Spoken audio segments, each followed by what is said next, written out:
Hi, Namaste. Welcome back, viewers. Welcome back to WinTrader. ഞാൻ ഇന്ന് forex മാർക്കറ്റുമായിട്ട് വന്നിരിക്കുന്നത്. നമ്മുടെ WinTrader ഫോറക്സ് മാർക്കറ്റിൽ എങ്ങനെ സപ്പോർട്ട് ചെയ്യുന്നു എന്നുള്ളതാണ് ഞാൻ കാണിക്കുന്നത്.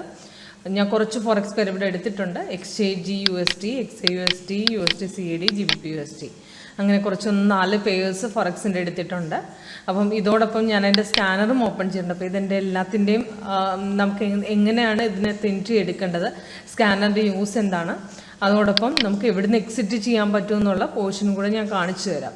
അപ്പോൾ അതോടൊപ്പം ഞാൻ നിങ്ങൾക്ക് നേരത്തെയും പറഞ്ഞിട്ടുണ്ട് എൻ്റെ മുൻപത്തെ വീഡിയോസിൽ, ഫോറക്സിൽ എപ്പോഴും നമ്മൾ ചെയ്യുമ്പോൾ കുറച്ച് ടൈം ഫ്രെയിം കൂടുതലായിട്ട്, അതായത് ഹാഫ് ആൻ അവറിൻ്റെയോ 1 ഹവറിൻ്റെയോ 15 മിനിറ്റ്സിൻ്റെയോ ഒക്കെ എടുക്കുന്നതാണ് കുറച്ചുകൂടെ ബെറ്റർ. 5 മിനിറ്റ്സ് നമുക്ക് ഓൾറെഡി സ്കാൽപ്പിങ്ങിനാണ് ഉപയോഗിക്കുന്നത്. ചെറിയ ചെറിയ പോയിന്റിൽ റിവേഴ്സിൽ വരുന്ന സമയത്ത് നമുക്ക് കുറച്ചുകൂടെ കൺഫ്യൂസിങ് ആവും മാർക്കറ്റ്. അപ്പോൾ അതോടൊപ്പം ടൈം ഫ്രെയിം കുറച്ച് കൂട്ടിയെടുക്കാൻ ശ്രമിക്കുക. അപ്പം 30 ആണ് കുറച്ചുകൂടെ ആക്യുറസി വരുന്നത്, 30-15 ഓക്കെ. അപ്പോൾ 30 ഞാനിവിടെ സെറ്റ് ചെയ്തിട്ടുണ്ട്. അപ്പോൾ ഇതിനകത്ത് ഇപ്പം 𝐂𝐥𝐢/USD മാർക്കറ്റാണ്. അപ്പം അതിൽ ഈ white cut day break line market ഇന്ന് ഓപ്പൺ ആയിട്ടുണ്ട്. ഇന്ന് ഒരു സിഗ്നലേ കിട്ടിയിട്ടുള്ളൂ. അത് 7:30 വന്ന ബൈ സിഗ്നലാണ്. 21.179 ആണ് നമുക്ക് ബൈ പറഞ്ഞത്. അതിൻ്റെ 3 ടാർഗറ്റും താഴെ കൊടുത്തിട്ടുണ്ട്. ഓക്കെ. അപ്പം ഡീറ്റെയിൽസ് ആയിട്ട് ഫസ്റ്റ്, സെക്കൻഡ്, തേർഡ് ഇതിൻ്റെ സ്റ്റോപ്പ് ലോസും ഇത് ഓൾറെഡി 3 ടാർഗറ്റും അച്ചീവ് ആയിട്ടുണ്ട്. നമുക്കിവിടെ സ്റ്റാറ്റസ് കാണാൻ പറ്റും. 3 ടാർഗറ്റും നമുക്ക് ഓൾറെഡി അച്ചീവ് ആയിട്ടുണ്ട്. 330 പോയിന്റ്സ് നമുക്ക് അച്ചീവ് ചെയ്തിട്ടുണ്ട്. അപ്പോൾ ഇതിനകത്ത് സിഗ്നൽസ് വന്ന സമയത്ത് നമുക്ക് എടുക്കാൻ പറ്റത്തില്ല. നമുക്ക് കൺഫർമേഷൻ നോക്കിയിട്ട് വേണം എടുക്കാനായിട്ട്. അതായത് ഏത് സിഗ്നലും വരുന്ന സമയത്ത് തന്നെ നമുക്ക് എടുക്കുന്നതിന് മുൻപ് അത് ഒന്ന് കൺഫർമേഷൻ നോക്കുക. അതായത് ഇപ്പം ഈ green colour up arrow buy സിഗ്നലും ഈ റെഡ് കളർ ഡൗൺ ആരോ സെല്ലും, ഇത് രണ്ടും വരുന്ന സമയത്ത് നമുക്കിത് രണ്ടും ഓട്ടോമാറ്റിക് സിഗ്നലായിട്ട് വരുന്നതാണ്. രണ്ടും വരുന്ന സമയത്ത് അലേർട്ടും വരും, ഡീറ്റെയിൽസ് മുകളിലും താഴെയും കാണാൻ പറ്റും. അലേർട്ട് ബോക്സും ബെൽ സൗണ്ടോടുകൂടി അലേർട്ടും വരും നമുക്ക്. അപ്പം അത് വരുന്നതിന് മുമ്പ് നമുക്ക് എപ്പോഴും കൺഫർമേഷൻ നോക്കിയിട്ട് മാത്രം എടുക്കുക. അതായത് കൺഫർമേഷൻ നോക്കുന്നതിന് ഓൾറെഡി നിങ്ങൾക്ക് അറിയാമായിരിക്കും. നമുക്ക് ആക്ച്വലി ക്യാൻഡിൽ കളർ ഫസ്റ്റ് നമുക്ക് നോക്കേണ്ടത് ക്യാൻഡിൽ കളറാണ്. അതായത് നമ്മുടെ ഈ ബാർ ചാർട്ട് പ്രകാരം നോക്കുകയാണെങ്കിൽ സെപ്പറേറ്റ് കളർ, അതായത് ക്യാൻഡിൽ സ്റ്റിക്ക് ആണെന്നുണ്ടെങ്കിൽ നമുക്ക് 2 കളേഴ്സേ വരത്തുള്ളൂ. ഓൾറെഡി 2 കളേഴ്സ് എന്ന് പറഞ്ഞാൽ ഇവിടെ ക്യാൻഡിൽ സ്റ്റിക്ക് സെറ്റ് ചെയ്യാനുള്ള ഓപ്ഷൻ ഉണ്ട്. ഇത് കണ്ടോ, ഇതാണ് ക്യാൻഡിൽ സ്റ്റിക്ക്. അത് നമുക്ക് സൂം ഇൻ ചെയ്ത് കഴിഞ്ഞ് കഴിഞ്ഞാൽ നമുക്ക് ഓൾറെഡി ഇതിൽ റെഡും, അതായത് അപ്പ് ഡൗൺസ് മാത്രമേ നമുക്ക് അറിയാൻ പറ്റത്തുള്ളൂ. വേറെ നമുക്ക് ഇതിനകത്തായിട്ടൊന്നും അറിയാൻ പറ്റത്തില്ല. അതിനേക്കാളും കൂടുതൽ കംഫർട്ടബിൾ ആയിട്ട് നമുക്ക് ബാർ ചാർട്ട് യൂസ് ചെയ്യാൻ പറ്റും.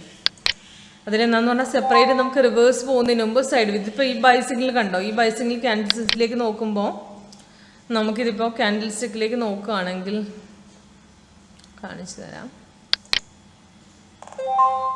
ഇതിപ്പോൾ നോക്കുകയാണെങ്കിൽ ജസ്റ്റ് ഈ പോയിന്റിൽ കൺഫേം ആയിട്ടുണ്ട്. ജസ്റ്റ് കൺഫേം ആയി വന്ന സമയത്ത് റിവേഴ്സും പോയി. ഇപ്പോൾ എന്ന് പറഞ്ഞാൽ ക്യാൻഡിൽ സ്റ്റിക്കിന് ഒന്നും നമുക്ക് വിചാരിക്കുക ആപ്പിലേക്ക് പോവുകയാണ്. പക്ഷേ കുറച്ചൊന്ന് മുകളിൽ കയറിയിട്ട് അത് എപ്പോഴും റിവേഴ്സ് പോകാനുള്ള സാധ്യതയാണ്. അതിനേക്കാളും കൂടുതൽ കംഫർട്ടബിൾ ആയിട്ട് നമുക്ക് ബാർ ചാർട്ടിൽ ചെയ്യാൻ പറ്റും. അതിലെന്ന് പറഞ്ഞാൽ സെപ്പറേറ്റ് കളേഴ്സ് ഇവിടെ വ്യക്തമായിട്ട് കാണിച്ചില്ല. അതായത് റിവേഴ്സ് പോകുന്നതിന് ഇപ്പോൾ വൈറ്റ്, ഈ ബ്ലൂ, ഓറഞ്ച് വരുന്നുണ്ട്. പിന്നെ ഹോളോ ക്യാൻഡിൽസ് വരുന്നുണ്ട്. പുറകിലോട്ട് നമുക്ക് നോക്കിയാൽ ഇതുപോലത്തെ ഹോളോ ക്യാൻഡിൽസ്, ഇതാണ് ഹോളോ ക്യാൻഡിൽസ്, കാലിയായ ക്യാൻഡിൽസ്. അത് ഈ ഹോളോ ക്യാൻഡിൽസ് ഇത് 4 കളേഴ്സാണ് നമുക്ക് സൈഡ് വേസ് ആയിട്ട് പറയുന്നത്. സൈഡ് വേസ് എന്ന് പറഞ്ഞാൽ മാർക്കറ്റ് ബൈയും അല്ല സെല്ലും അല്ലാത്ത പൊസിഷൻ്റെ രണ്ടിനിടയ്ക്ക് നിൽക്കുന്നത്. അതോടൊപ്പം അതേപോലത്തെ പൊസിഷൻസ് ഒക്കെ വന്ന് നമ്മളൊന്ന് വെയിറ്റ് ചെയ്യുക. അഥവാ നമുക്ക് സിഗ്നലിൻ്റെ കണ്ടിന്യൂവേഷൻ കഴിഞ്ഞിട്ടാണ് ഈ ഇതുപോലെ സൈഡ് വേസ് വരുന്നതെങ്കിൽ ആ പോയിന്റ് എക്സിറ്റ് പോയിന്റ് ആണ്. അതൊന്നും നമുക്ക് അവിടെ നിന്ന് റിവേഴ്സ് പോകാൻ സാധ്യതയുണ്ടെന്നാണ്. ഇപ്പോൾ ഈ സെൽ സിഗ്നൽ തന്നെ കണ്ടില്ലേ, ഇവിടുന്ന് കൺഫർമേഷൻ നമുക്ക് സപ്പോർട്ട് ക്രോസ് ചെയ്ത് നമ്മൾ ഇവിടുന്ന് സെക്കൻഡ് ക്യാൻഡിൽ എടുത്തു. അതെടുത്തതിന് ശേഷം കണ്ടിന്യൂസ് അന്ന് മുഴുവൻ സെല്ലായിരുന്നു, പിറ്റേ ദിവസം പകുതി വരെ സെല്ലായിരുന്നു. പിറ്റേ ദിവസം മോർണിംഗിൽ ഒരു 4:30-5 മണി വരെ സെല്ലായിരുന്നു. അത് കഴിഞ്ഞിട്ടാണ് മാർക്കറ്റിൽ നിന്ന് മുകളിലേക്ക് കയറിയത്. അപ്പം ഈ പോയിന്റിൽ വേണമെങ്കിൽ നമുക്ക് എക്സിറ്റ് അടിക്കാം. അവിടെ ഒരു ബൈജും വന്നിട്ടുണ്ട് ഓൾറെഡി. ബൈ ജസ്റ്റ് കൺഫേം ആയിട്ടില്ല, പക്ഷെ ബൈ വന്നിട്ടുണ്ട് അവിടെ. അത് കഴിഞ്ഞ് പിന്നെയും താഴ്ത്തിറങ്ങി. അപ്പോൾ പിന്നെ താഴ്ത്തിറങ്ങുന്ന പൊസിഷനിൽ രണ്ടാമത്തെ സപ്പോർട്ട് ക്രോസ് ചെയ്യുന്ന സമയത്ത് ഈ രണ്ടാമത്തെ ക്യാൻഡിൽ നമുക്ക് എടുക്കാം പിന്നെയും വേണമെങ്കിൽ. ഓക്കെ. പക്ഷേ ഇന്നത്തെ കൺഫർമേഷൻ വന്നിരിക്കുന്നത് നമുക്ക് ഇവിടെ നിന്നാണ്. ഈ ഫസ്റ്റ് ക്യാൻഡിൽ നമുക്ക് ഇവിടുന്ന് ക്രോസ് ചെയ്യുന്ന ഈ പോയിന്റ് നമുക്ക് ആക്ച്വലി പൊസിഷൻ എടുക്കാം. 21.1610 നമ്മൾ എടുത്തു കഴിഞ്ഞാൽ മാർക്കറ്റ് ഇപ്പം 504 ആണ് നടക്കുന്നത്. ഓക്കെ. അപ്പം നല്ലൊരു പോയിന്റ്, അതായത് 300-400 പോയിന്റോളം നമുക്ക് ആക്ച്വലി ഇതിനകത്ത് ഏൺ ചെയ്യാൻ പറ്റിയിട്ടുണ്ട് ഈ സിൽവറിനകത്ത്. അതേപോലെ ഗോൾഡിൽ അങ്ങനെ തന്നെയാണ്. ഗോൾഡിൽ ഫസ്റ്റ് ടാർഗറ്റ് അച്ചീവ് ആയിട്ടുള്ള, പക്ഷേ 14 പോയിന്റ്സ് നമുക്ക് കിട്ടിയിട്ടുണ്ട്. ഇത് കണ്ടോ, ഗോൾഡിൽ സിഗ്നൽ വന്നിരിക്കുന്നത് ഗോൾഡിൻ്റെ ചാർട്ടാണ്. ഇവിടെ നിന്നാണ് മാർക്കറ്റ് ഓപ്പൺ ആയിരിക്കുന്നത്. ഇത് കണ്ടിന്യൂസ് 2 ദിവസം സെല്ലായിരുന്നു. ഇന്ന് മോർണിംഗ് ഒരു പകുതി വരെ സെല്ലിലേക്കായിരുന്നു. അത് കഴിഞ്ഞിട്ടാണ് ബൈയിലേക്ക് കയറിയത്. ബൈയിലേക്ക് കയറിയതൊരു 7:30 മണിയോടുകൂടി നമുക്ക് ബൈ സിഗ്നൽ കിട്ടിയിട്ടുണ്ട്. അത് 1815 ബൈ തന്നിരിക്കുന്നത്. പക്ഷേ ആ സമയത്ത് നമുക്ക് എടുക്കാൻ പറ്റില്ല. ബ്ലൂ ക്യാൻഡിലാണ് വന്നിരിക്കുന്നത്. റെസിസ്റ്റൻസ് ബ്രേക്ക് ചെയ്ത് ഈ ഫസ്റ്റ് ക്യാൻഡിലാണ്. അതിൻ്റെ രണ്ടാമത്തെ ക്യാൻഡിൽ നമ്മൾ എടുക്കുകയാണ്. നമുക്ക് രണ്ടാമത്തെ ക്യാൻഡിൽ എടുക്കാം. 1817 നമ്മൾ എടുത്തു കഴിഞ്ഞാൽ ഒരു 32 വരെ പോയിട്ടുണ്ട്. അതായത് നല്ലൊരു മിനിമം ഒരു 15 പോയിന്റ്സ് എന്തായാലും കിട്ടിയിട്ടുണ്ട്.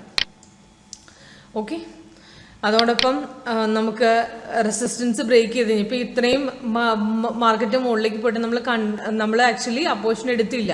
നമുക്കത് മിസ്സായി എന്ന് വിചാരിക്കുക. അപ്പം രണ്ടാമത് ഇനിയൊരു പോർഷൻ എടുക്കണമെന്നുണ്ടെങ്കിൽ നിങ്ങൾ ആക്ച്വലി 2 കാര്യങ്ങൾ ശ്രദ്ധിക്കണം മെയിനായിട്ട്. അതായത് ഫസ്റ്റ് നമുക്ക് ഒന്നുകിൽ രണ്ടാമത് റെസിസ്റ്റൻസ്, അതായത് റെഡ് കളർ സ്റ്റാറും ബ്ലൂ കളർ സ്റ്റാർ, ഇതാണ് റെസിസ്റ്റൻസ്, ഇത് സപ്പോർട്ടാണ്. റെസിസ്റ്റൻസ് ബ്രേക്ക് ചെയ്യുന്ന പൊസിഷനിൽ നമുക്കൊരു പോയിന്റ് വരും. അത് കഴിഞ്ഞ് രണ്ടാമത് പിന്നെയും ബ്രേക്ക് ചെയ്ത് കഴിഞ്ഞാൽ മാർക്കറ്റ് പിന്നെയും മുകളിലേക്ക് കയറുന്നു എന്നാണ് അർത്ഥം. ഇപ്പോൾ ഈ രണ്ടാമതൊരു ബ്രേക്ക് പോയിന്റിൽ പിന്നെയും എൻട്രി ചെയ്യാം. ഒരു 3 മണിയോടുകൂടി പിന്നെയും ബ്രേക്ക് ഔട്ട് വന്നിരുന്നു 1826 നമ്മൾ എടുത്തിരുന്നെങ്കിൽ ഒരു 3 പോയിന്റ് പിന്നെയും കയറിയിട്ടുണ്ട് മാർക്കറ്റ്. ഒരു 32 വരെ പോയിട്ടുണ്ട് മാർക്കറ്റ്. അതായത് ഒരു നല്ലൊരു പോയിന്റ് നമുക്ക് അവിടുന്ന് കയറിയിട്ടുണ്ട്. അപ്പോൾ രണ്ടാമത്തെ പൊസിഷനിൽ ഇപ്പം മോർണിംഗിൽ കണ്ടില്ല എന്നുണ്ടെങ്കിൽ പിന്നെയും ബ്രേക്ക് ഔട്ട് ചെയ്ത് രണ്ടാമത് നമുക്ക് എടുക്കാം. അത് 15 മിനിറ്റ്സ് നമുക്ക് കുറച്ചുകൂടെ ക്ലാരിറ്റിയോടുകൂടി മനസ്സിലാവും. നമുക്കിതിപ്പം മോർണിംഗിൽ ഇത്രയും കുറച്ച് കയറി. മോർണിംഗിൽ ഇത് 15 മിനിറ്റ്സിൻ്റെ ചാർട്ടാണ്. ഇവിടെ നിന്ന് സിഗ്നൽ വന്ന് രണ്ടാമത്തെ ക്യാൻഡിൽ നമ്മൾ എടുത്തു. രണ്ടാമത്തെ ക്യാൻഡിൽ എടുത്തു കഴിഞ്ഞാൽ 14 നിന്ന് എടുത്തിരുന്നെങ്കിൽ മാർക്കറ്റ് കുറച്ചൊന്ന് 19 വരെ കയറിയിട്ട് ഒന്ന് ഇറങ്ങിയിട്ട് പിന്നെ കയറിയത്. അപ്പോൾ ഇത് റെസിസ്റ്റൻസ് ബ്രേക്ക് ചെയ്യുന്ന പൊസിഷനിൽ 160 പിന്നെ എടുത്തിരുന്നെങ്കിൽ നമുക്ക് 23 വരെ പോയിട്ടുണ്ട്. പിന്നെ രണ്ടാമത്തെ പൊസിഷൻ ഇവിടെ നിന്നാണ് ബ്രേക്ക് ചെയ്തിരിക്കുന്നത് 23 നിന്ന് പിന്നെ 32 വരെ, ഞാൻ പറഞ്ഞ പോലെ 32 വരെ പോയിട്ടുണ്ട്. എന്ന് പറഞ്ഞാൽ നല്ലൊരു പോയിന്റ് പിന്നെയും കിട്ടിയിട്ടുണ്ട്. അത് പിന്നെ ബ്രേക്ക് ചെയ്തത് ഒരു 3 മണിക്ക് ശേഷമാണ് പിന്നെ ബ്രേക്ക് ചെയ്തത്, ഞാൻ പറഞ്ഞ പോലെ നേരത്തെ. അപ്പോൾ എന്നാൽ നല്ലൊരു പോയിന്റ് പ്രോഫിറ്റായിട്ട് നമുക്ക് പിന്നെയും കിട്ടിയിട്ടുണ്ട്. ഇപ്പോൾ ടോട്ടലി ഇവിടെ നോക്കി നമുക്ക് പ്രോഫിറ്റ് എത്രത്തോളം ഉണ്ടെന്ന്. നല്ല പോയിന്റ് പ്രോഫിറ്റാണ് നമുക്ക് മുകളിൽ കൊടുത്തിട്ടുണ്ട്. ഓക്കെ, അപ്പം നെക്സ്റ്റ് USD CAD. ഇതിനിപ്പോൾ കണ്ടിന്യൂസ് ആയിട്ട് കുറച്ച് ദിവസമായിട്ട് ബൈ തന്നെയാണ് പോയിക്കൊണ്ടിരിക്കുന്നത്. അതായത് ഇപ്പം കറക്റ്റ് പറയുകയാണെങ്കിൽ സിഗ്നൽ നോക്കി USD CAD ബൈ വന്ന പോയിന്റ് താഴോട്ട് നോക്കിയാൽ മനസ്സിലാവും 9th ജൂണിലാണ്. 9th ജൂണിൽ നിന്ന് ഇപ്പം ഇതുവരെ ബൈ കണ്ടിന്യൂ ആണ്. കണ്ടിന്യൂസ് പോയിക്കൊണ്ടിരിക്കുക. ഹോൾഡ് ചെയ്തിരുന്നെങ്കിൽ നല്ലൊരു പ്രോഫിറ്റ് നമുക്ക് ഏൺ ചെയ്യാൻ പറ്റും. ഇതിൽ H1 നോക്കിയാൽ നമുക്ക് കറക്റ്റായിട്ട് അറിയാൻ പറ്റും. താഴെ സിഗ്നൽ കൊടുത്തിരിക്കുന്ന ടൈം കണ്ടില്ലേ, 8th ജൂണിൽ നിന്ന് ഇതുവരെ കണ്ടിന്യൂസ് ബൈ ആയിരുന്നു. ഇപ്പോഴാണ് ഇതിനകത്ത് സെല്ല് വന്നത്. പക്ഷെ സെല്ല് ഇതിനകത്ത് കൺഫേംഡ് അല്ല ഇനിയും. അതായത് നമുക്ക് സെല്ല് ഇനിയിപ്പോൾ എടുക്കാനുള്ള ടൈം ആയിട്ടില്ല H1. പക്ഷേ മറ്റേ 30 മിനിറ്റ്സിൽ കൺഫേംഡ് ആണ്. സപ്പോർട്ട് ക്രോസ് ചെയ്തിട്ടുണ്ട്. താഴത്തെ ക്യാൻഡിൽ കളറും റെഡ് ആയിട്ടുണ്ട്. പ്രൈസ് ആൻഡ് സെൽസ് ആണെന്ന് വന്നിട്ടുണ്ട്. ഇറങ്ങാനുള്ള ചാൻസും ഉണ്ട്. ഓക്കെ, അപ്പോൾ ഒരു 100 പോയിന്റ്സ് ഒന്ന് ഇറങ്ങിയിട്ടുണ്ട്. കൺഫർമേഷൻ കഴിഞ്ഞതിന് ശേഷം സപ്പോർട്ട് ക്രോസ് ചെയ്തതിന് ശേഷം 100 പോയിന്റ്സ് ഇറങ്ങിയിട്ടുണ്ട് മാർക്കറ്റ്. ഡീറ്റെയിൽസ് മുഴുവൻ മുകളിലും താഴെ കൊടുത്തിട്ടുണ്ട്. സെല്ല് പോകാനുള്ള ചാൻസ് ഉണ്ട്. സപ്പോർട്ട് ക്രോസ് ചെയ്തിട്ടുണ്ട്. കാരണം കണ്ടിന്യൂസ് ആയിട്ട് കുറച്ച് ദിവസമായിട്ട് ബൈയിൽ തന്നെയായിരുന്നു മാർക്കറ്റ്. ഓക്കെ, ഇതോടൊപ്പം GBP/USD നമുക്ക് കാണിച്ചു തരാം. GBP/USDയുടെ ചാർട്ടും ഇതേപോലെ തന്നെ കുറച്ച് ദിവസം സെല്ലിലായിരുന്നു. നമുക്കിവിടെ 30 മിനിറ്റ്സ് നോക്കിയാൽ അറിയാൻ പറ്റും. നമുക്കിവിടെ കുറച്ച് ദിവസമായിട്ട് സെല്ലിലായിരുന്നു. ഇത് ഹവർലി ചാർട്ടിൽ നോക്കിയാൽ നമുക്ക് കറക്റ്റ് ഇൻഫർമേഷൻ കിട്ടും. സെല്ല് നമുക്ക് കിട്ടിയത് താഴെ 10th ജൂണിൽ നിന്നാണ്. 10th ജൂണിൽ നിന്ന് കണ്ടിന്യൂസ് നമുക്ക് സെല്ല് ഇതുവരെ, അപ്പോൾ 15th ജൂൺ വരെ, അതായത് 5 ദിവസമായിട്ട് ഇപ്പോൾ സെല്ലാണ് നടന്നുകൊണ്ടിരിക്കുന്നത്. 1st, 2nd, 3rd, 4th പകുതിയോടുകൂടി market ഇതിപ്പം ബൈയിലേക്ക് കയറിയിട്ടുണ്ട്. ജസ്റ്റ് ബൈയിലേക്ക് കയറി നല്ലൊരു പ്രോഫിറ്റ് നമുക്ക് ഏൺ ചെയ്യാൻ പറ്റിയിട്ടുണ്ട് ബൈയുടെ തന്നെ. ഇന്ന് മോർണിംഗിൽ 2 മണിക്കാണ്, മോർണിംഗിലല്ല, ഉച്ചയ്ക്ക് 2 മണിക്ക് 1.20692 ഇതിനാണ് ബൈ കൊടുത്തിരുന്നത്. കുറേ നേരം സൈഡ് വേസ് ആയിരുന്നു. അത് കഴിഞ്ഞിട്ടാണ് മാർക്കറ്റ് കയറിയത്. 2 മണിക്ക് ശേഷമാണ് കയറിയത്. അതിന് ഒരു 400 പോയിന്റ്സ് നമ്മൾ ഏൺ ചെയ്തിട്ടുണ്ട്. അപ്പം ബൈയിലേക്ക് നല്ലപോലെ പോയിക്കൊണ്ടിരിക്കും. കാരണം കണ്ടിന്യൂസ് കുറച്ച് ദിവസമായിട്ട് സെല്ലിലേക്ക് പോകുന്നുണ്ട്. ബൈയിലേക്ക് പോകാനുള്ള കൂടുതൽ ബൈയിലേക്ക് പോകാനുള്ള ചാൻസ് കൂടുതലാണ്. അപ്പോൾ എന്ന് പറഞ്ഞാൽ നമുക്ക് ഇതുപോലുള്ള പോയിന്റ്സുകളൊക്കെ ഹോൾഡ് ചെയ്ത് വെക്കാം. അതായത് കണ്ടിന്യൂവേഷൻ ഉണ്ടെന്നുണ്ടെങ്കിൽ നമുക്ക് പ്രോഫിറ്റ് ഏൺ ചെയ്യാൻ പറ്റുന്ന വലിയൊരു അവസരമാണ്. അതോടൊപ്പം USD CAD ഞാൻ പറഞ്ഞ പോലെ തന്നെ ഇപ്പം ഇത് ഈ ടൈം ഫ്രെയിം ഉപയോഗിച്ച് നമുക്ക് 30 ടൈം ഫ്രെയിം ഉപയോഗിച്ച് കഴിഞ്ഞാൽ കണ്ടിന്യൂവേഷൻ ഉണ്ടെങ്കിൽ നമുക്ക് ക്യാരി ഫോർവേഡും കൂടെ ചെയ്യാം. വൺ സൈഡ് മൊമെൻ്റ് ആണെങ്കിൽ. അപ്പോൾ എന്ന് പറഞ്ഞാൽ കുറച്ചുകൂടെ നമുക്ക് പ്രോഫിറ്റ് ഏൺ ചെയ്യാനുള്ള ചാൻസ് കൂടുതലാണ്. അതോടൊപ്പം സൈഡ് വേസ് വന്നാൽ കട്ട് ചെയ്തേക്കോ. സൈഡ് വേസ് ഇൻ കേസ് വന്നു കഴിഞ്ഞാൽ ആ പോർഷൻ നമുക്ക് സപ്പോർട്ട് ക്രോസ് ചെയ്യുന്നാൽ അവിടെ പോർഷൻ കട്ട് ചെയ്യാം നമുക്ക്. പിന്നെയും എഗെയിൻ മുകളിലേക്ക് പോകണമെങ്കിൽ ഇൻട്രാഡേ ടൈമിൽ നമുക്ക് റീ എൻട്രി തരും. ആ റീ എൻട്രി പോർഷനിൽ പിന്നെയും എൻട്രി ചെയ്താൽ മാത്രം മതിയാവും. ഓക്കെ, അപ്പം ഇതാണ് ടോട്ടൽ ഇന്നത്തെ പെർഫോമൻസ്. ഇന്ന് അതായത് ഫോറക്സിലും മാർക്കറ്റിലും എത്ര പെർഫോമൻസ് ആണ് കാണിച്ചതെന്നുള്ള ഡീറ്റെയിൽസാണ് ഞാനിത് കൊടുത്തത്. അപ്പം ഡീറ്റെയിൽസിന് വേണ്ടി വിളിക്കുക, കോൾ ചെയ്യുക. നമ്പർ താഴെ മെൻഷൻ ആയിട്ടുണ്ട്. സീമ എന്നാണ് എൻ്റെ പേര്, സീമ കൃഷ്ണ. നിങ്ങൾക്ക് കോൾ ചെയ്യാം, വാട്സപ്പ് ചെയ്യാം. 9 to 9 ആണ് ഞാൻ ഓൺലൈൻ.